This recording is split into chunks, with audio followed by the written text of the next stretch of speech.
आपका स्टार्ट कर रहे हैं रैंडम, मतलब आपका आज रैंडम रैपिड फायर सेशन है, ठीक है।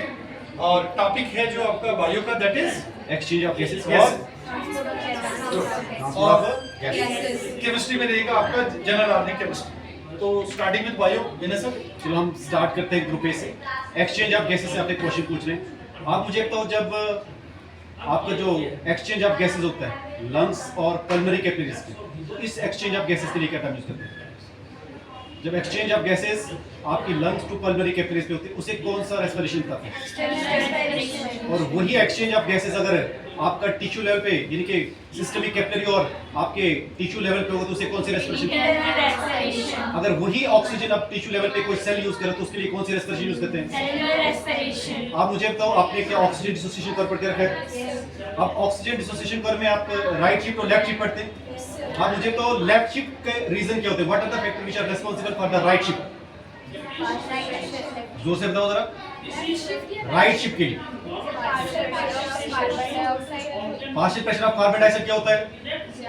इंक्रीज होता है या डिक्रीज होता है? पार्शियल प्रेशर ऑफ ऑक्सीजन और H+ आयन का कंसंट्रेशन, टेंपरेचर। मुझे तो राइट शिफ्ट टिश्यू लेवल पे हो रहा है या आपकी लंग्स लेवल पे हो रहा है? टिश्यू लेवल पे। अगर इसी तरीके से हम बात करें किस लेवल पे, लंग्स लेवल पे, मुझे बताओ ये कौन सा शिफ्ट शो करेगा? लेफ्ट शिफ्ट के लिए कौन से फैक्टर रिस्पांसिबल होते हैं? Partial pressure of carbon dioxide का कम होना, partial pressure of oxygen, H+ ion का कंसंट्रेशन, pH का, टेंपरेचर का। चलो आपसे क्वेश्चन पूछते हैं। अब मुझे तो जब हम ट्रांसपोर्ट ऑफ गैसेस की बात करते हैं तो हम ट्रांसपोर्ट ऑफ गैसेस दो तरीके से पढ़ते हैं, एक ट्रांसपोर्ट ऑफ ऑक्सीजन, एक ट्रांसपोर्ट ऑफ। अब मुझे तो मैक्सिमम ट्रांसपोर्ट ऑफ ऑक्सीजन किस फॉर्म में होता है? Oxy haemoglobin. कितना परसेंटेज? क्या होता है ऑक्सी हीमोग्लोबिन में? हीमोग्लोबिन के साथ ऑक्सीजन मिल जाती है कि एक हीमोग्लोबिन के साथ कितने ऑक्सीजन के मॉलिक्यूल बाइंड करते हैं? जो बाइंडिंग होती है ऑक्सीजन की हीमोग्लोबिन की, इस प्रोसेस को क्या कहते हैं? ऑक्सीजनेशन। क्या बताएंगे? अब मुझे बताओ कि एक हीमोग्लोबिन के साथ 4 मॉलिक्यूल ऑक्सीजन बाइंड होते हैं। आपने ये देखा कि एक 100 ml ऑफ ब्लड में कितने हीमोग्लोबिन होते हैं? 15 ग्राम, 12 से 60 ग्राम। एवरेज कितना लेते हैं? और 15 ग्राम ऑफ हीमोग्लोबिन के साथ कितना ऑक्सीजन बाइंड होता है? कितना मिलीलीटर? 1.3 वो तो 1 ग्राम से होता है, तो 15 ग्राम से कितना होगा? 20 मिलीलीटर। अब मुझे तो टिश्यू लेवल पे अगर आपका 100 ml ब्लड है तो उसमें से आपका ऑक्सीजन कितना डिलीवर होता है टिश्यू लेवल पे? 5 मिलीलीटर। और रिमेनिंग का जो आपका कितना परसेंट हो गया है? 25%। जो 75% वो अभी भी कहाँ पे है?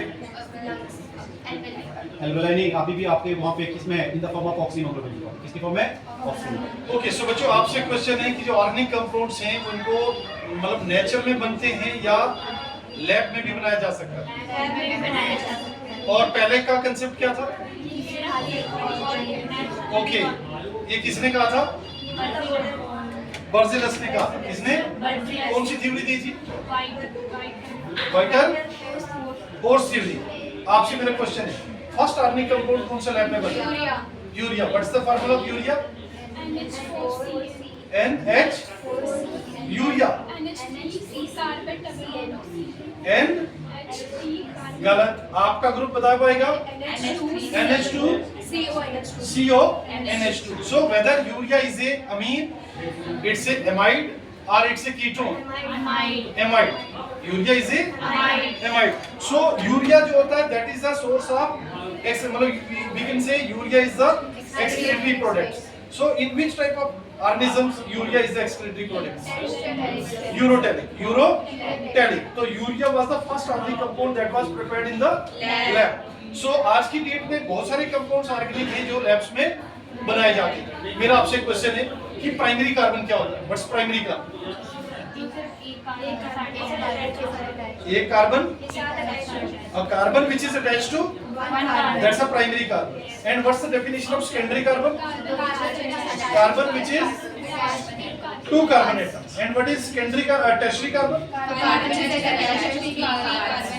And what is the term for the carbon atom which is attached to 4 carbon atom? Quaternary carbon atom. This is also called 4 degree carbon.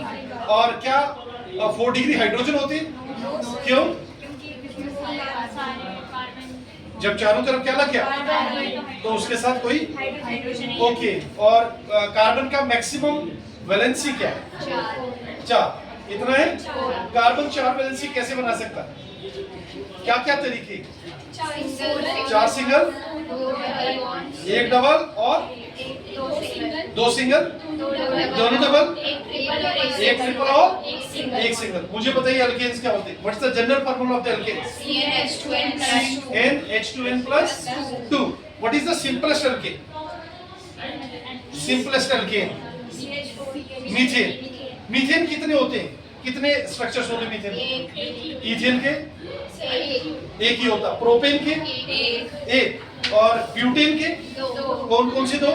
N butane और what is difference between n butane and isobutane?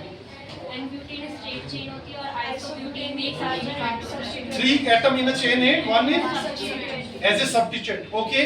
So what about pentane? What's the formula of pentane? C5H12। Pentane के कितने isomers होते हैं? कौन कौन से? N pentane में क्या होता है? मतलब चेन में कितने कार्बन होंगे? और आइसोपेंटेन में? नियोपेंटेन में 3। अच्छा मुझे बताओ इन तीनों में से कौन सा ऐसा पेंटेन है जिसमें क्वाटरनरी कार्बन होता है? Quaternary carbon. Open question to all the groups. Neopentane. कौन सा ऐसा है जिसमें प्राइमरी और सेकेंडरी कार्बन एटम होते हैं? आइसो। क्या एन पेंटेन नहीं? एन पेंटेन में क्या होता है? ठीक है ना। और टेर्शियरी कार्बन एटम किसमें होता है? आइसो पेंटेन में होता है। गुड। मुझे बताओ साइक्लोएल्केन का क्या फार्मूला है? CnH2n। और साइक्लोएल्कीन्स का? CnH2n। एल्काइन का? ओके। एल्काडाइन? CnH2n-2। सिंपलेस्ट साइक्लोएल्केन कौन सा है? सिंपलेस्ट साइक्लोएल्केन साइक्लो साइकिल बनने के लिए कम से कम कितने कार्बन चाहिए? अच्छा मुझे बताओ हेट्रोसाइक्लिक क्या होता है? हेट्रो मतलब सारे डिफरेंट होंगे या कार्बन के अलावा कोई? और होमोसाइक्लिक क्या होती है? Good good. और इसका दूसरा नाम क्या है? कार्बोसाइक्लिक। कार्बोसाइक्लिक। साइक्लोब्यूटेन क्या है? होमोसाइक्लिक या हेट्रोसाइक्लिक? होमोसाइक्लिक।